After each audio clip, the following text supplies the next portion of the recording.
So this talk, is it too loud? Let's try. Yeah, now it should be better.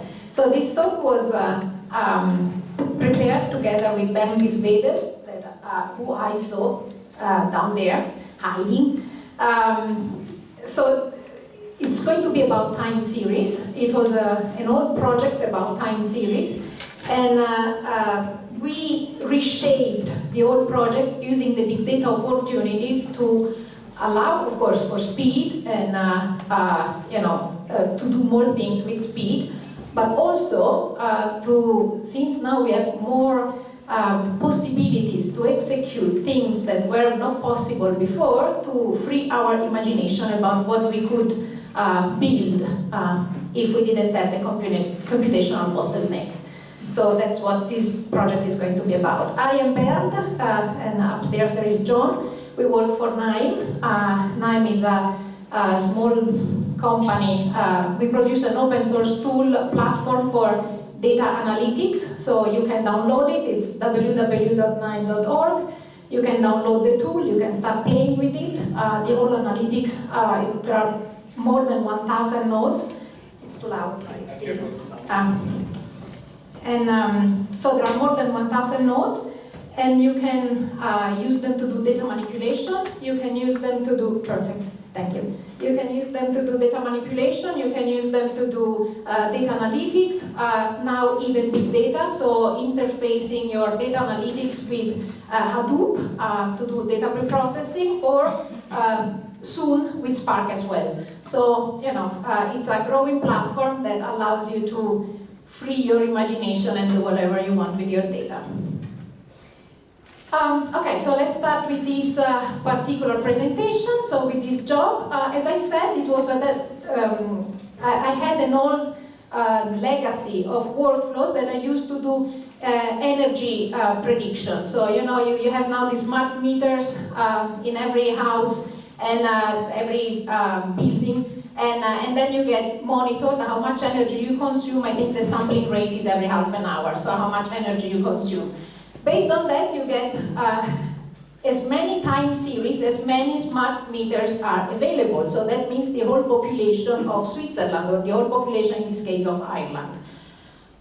So the more smart meters you have, the more time series. With this time series, you have a lot of data available, you can do prediction, that's what we have done here. So how much energy people are going to use in the future once we know the past. There was the Professor Sturm before was talking about time series analysis, so that's what we are going to do now. We are going to use the past to predict what people are going to use in the future in terms of energy. Prediction allows us, first, not to if we forecast that there is going to be a peak of energy usage, we are not going to run short of energy, because we know that. Also allows us to avoid that we produce too much energy that is not going to be used at the end. So that's money, and that's always important.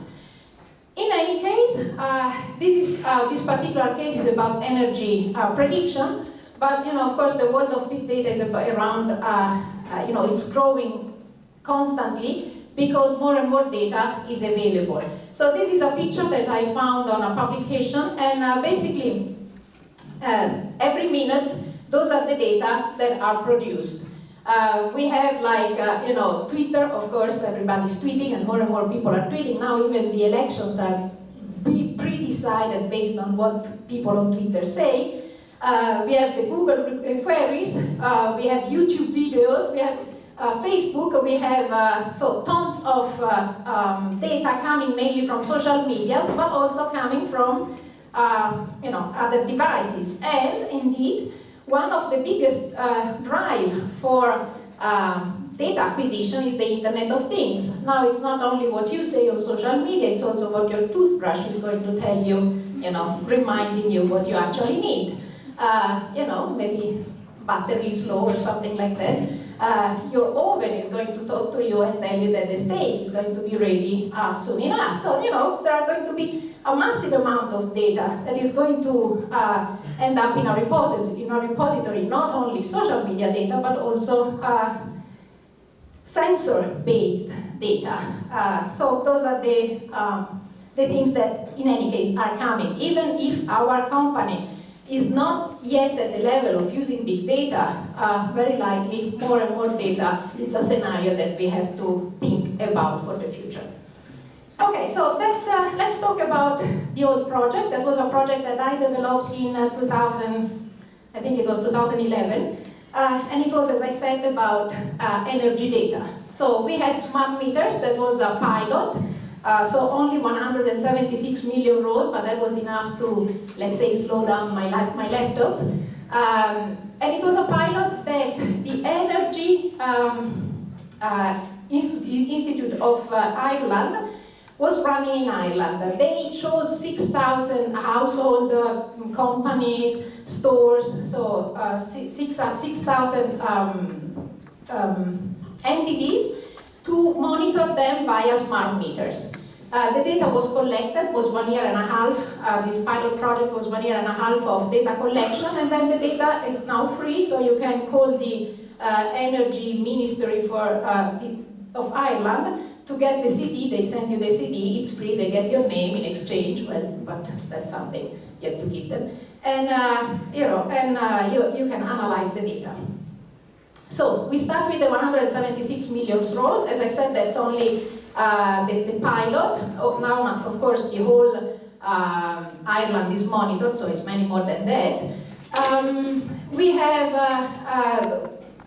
so once we get the data, we have, of course, to read it. Then there is a whole phase of aggregation, pre-processing, cleaning. The data came with a funny date-time format that was not standard. They used the one reference, I think it was 1st January of 2009, and then they calculated the number of half hour coming after the 1st of January 2009, which was not extremely intuitive to use, so we had to change it into a more standard date-time representation. So all these things, that need to be done because you need to have your data in a meaningful structure for your upcoming machine learning or whatever analysis method you want to use.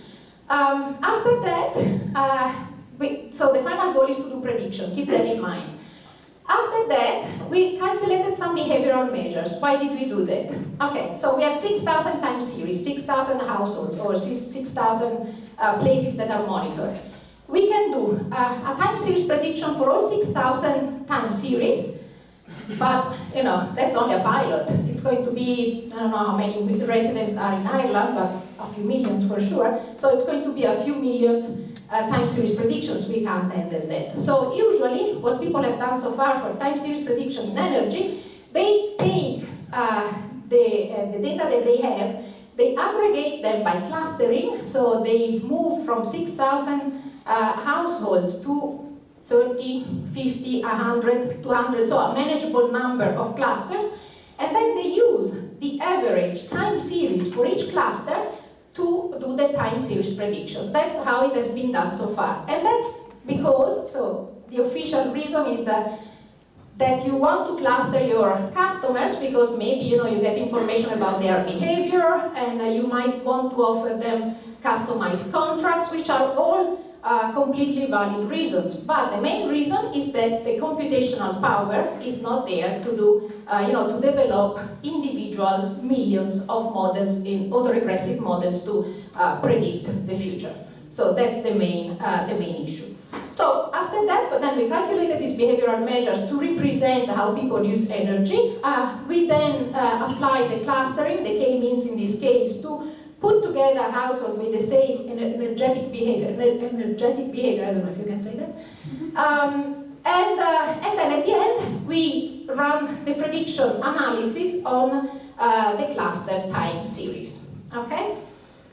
This one was one workflow that was doing the whole pre-processing. This one was another workflow that was doing the clustering, and this one was the final workflow that was doing the time series prediction. Notice that the dimension decreases from the first to the second to the third workflow. So while I have a hard time running the first workflow because I'm running it on the raw data on everybody, doing tons of aggregation and sorting, I have a much easier time doing the time series prediction because I have reduced my dimensionality from 6,000 households to only a few hundred. And I have reduced my time granularity from every half an hour to one daily amount of energy used, monthly, weekly, hourly, whatever, so a much bigger scale. This is the first workflow.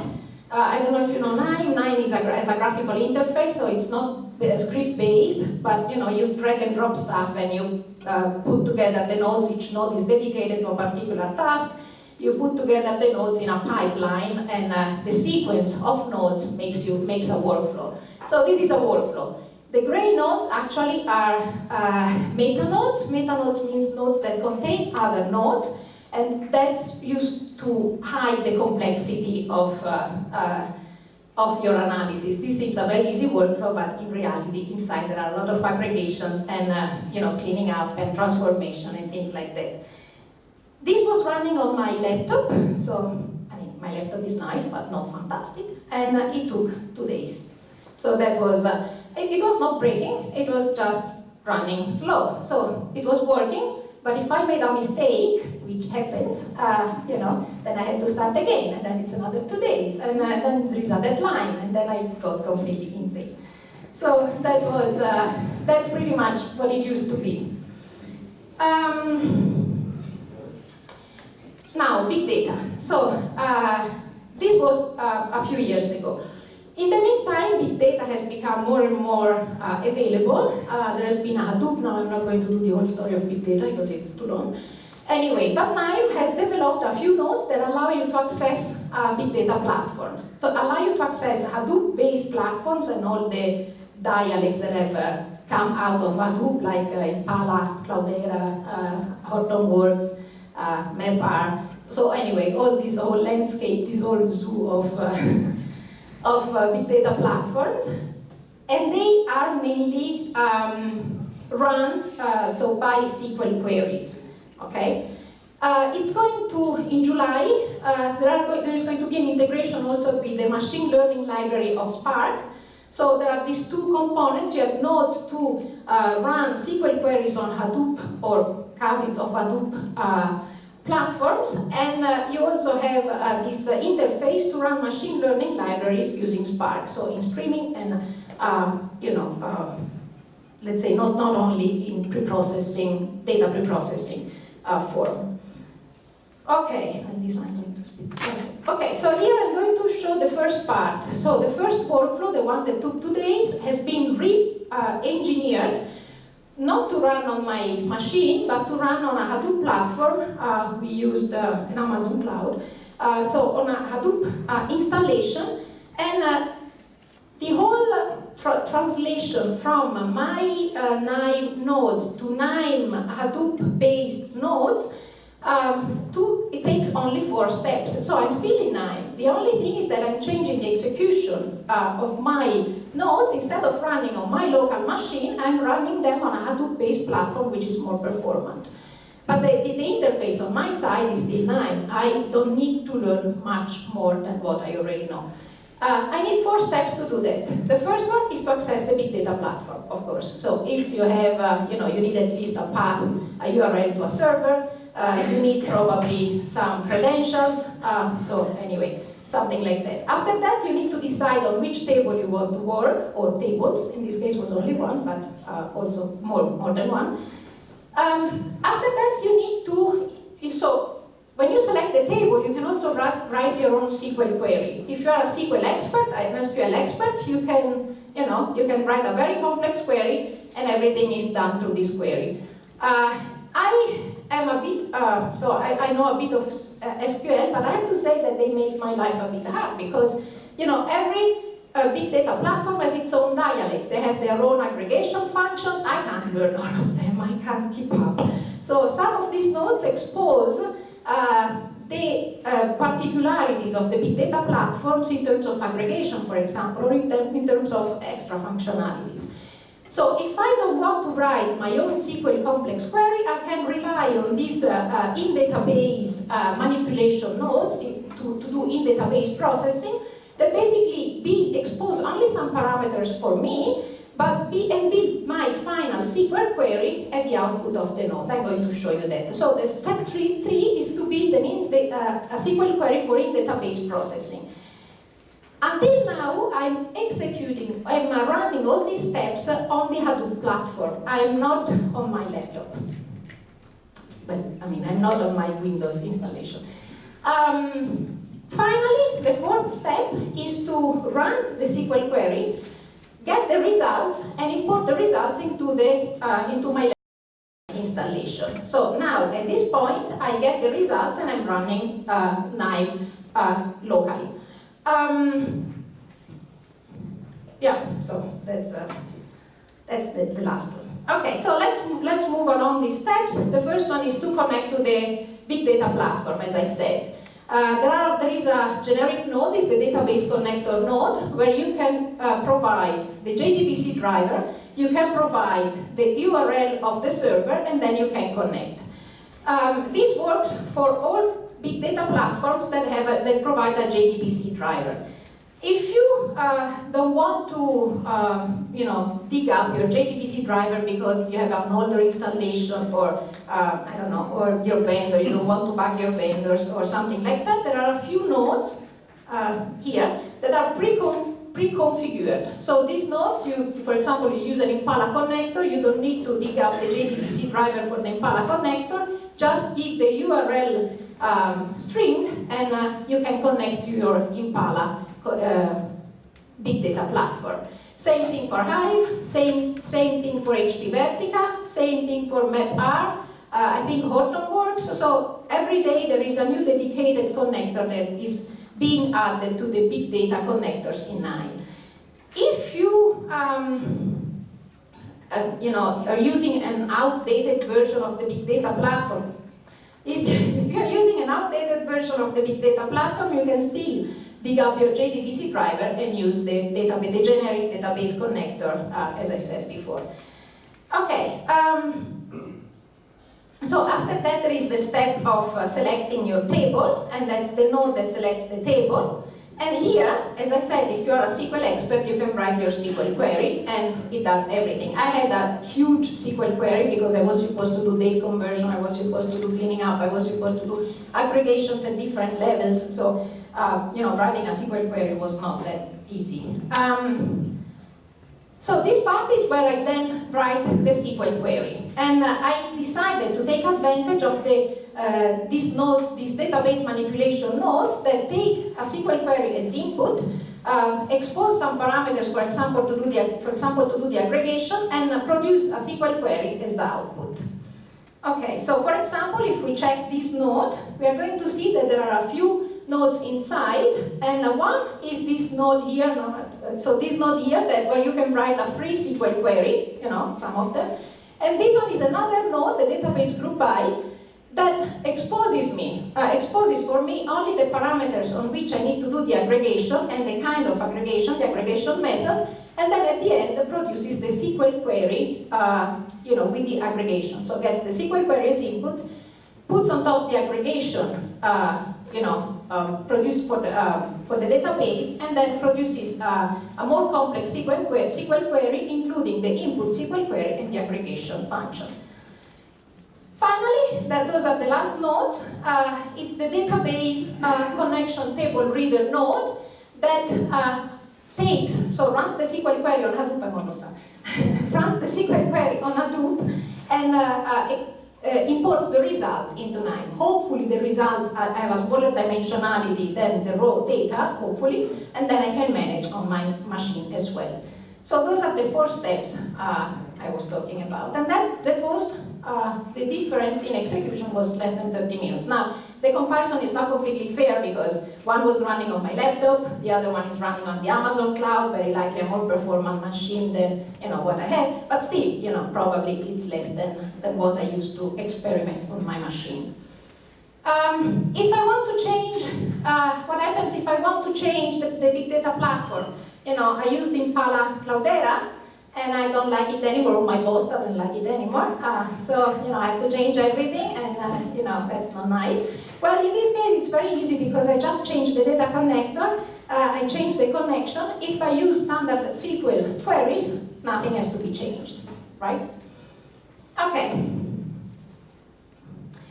So as I said, so this is only the part about the Hadoop, and this is only the part that I have done. But if you want to be, let's say, to think about Spark execution, you can also free your imagination. As I said, I was running a clustering and then a time series prediction, running a clustering and then a series of time series prediction on the remaining time series. So let's say 300 clusters, 300 time series predictions. Now I don't have to limit myself anymore. So I can, I use 30 for example, because I don't know, I ran a few experiments and 30 sounded like a good numbers from the experiments, but that was the part about the autoregressive model. But I can combine together the Hadoop pre-processing, then the k-means, the autoregressive model. I can loop everything on Spark, so I can loop for different k, and then start from only one time series, averaging the whole Ireland, to single time series, so each one for each inhabitant of Ireland. You know, those are two very extreme solutions, but you know, I don't know which one is the best. And from there, you know, sampling at different k, I can choose the k that gives me the best results in terms of prediction error. The interesting thing is that this part would be running on Hadoop, and that's the one that I've already run, I have already done, and that's the one I presented today. This part would be running under Spark, the loop would be running under KNIME, KNIME would keep the control, and would just defer the work you know, on Hadoop or on Spark, depending on you know, where I have to run more performing analysis. Not only that, that's the final workflow, which is not finished, but hopefully it's going to be finished. So this part here is what I presented today, it's already done. This part here is the one I'm working on. So this is all inside KNIME, but here I delegate the execution on Hadoop, here I delegate the execution on Spark. The loop is run on KNIME, here I choose the best K from my loop, from my clustering, and I export the best K into a KNIME, full KNIME model creation. So if the best K, so the best number of clusters for my analysis is 301, I am going to export 301, run the k-means for 301 clusters, produce the time series prediction for 301 time series, and then get my final results, you know, as a report, for example. So that's pretty much what the re-engineering of this legacy solution has brought me to. Here there are a few references if you're interested. So I brought a white paper on KNIME using big data. There is a blog post, and then there is the big data extension product description that might, you know, if you're interested, you can check. If you want to know more about KNIME, here there are a few more resources. There is the blog, there is the forum. The forum, KNIME is open source, so there is a huge community behind. You know, it's you can ask a question on the forum, usually you get an answer in 1 hour maximum. There is the Learning Hub, where you can learn, YouTube channel, and so on. And then finally, we are going to have a training next week in Zurich, and a meetup also in Zurich. The topic of the meetup is big data again. So if you want to come and listen to more presentations than just mine today, you can come on the 16th of June in Zurich at Technopark. And then finally, thank you for having listened to me.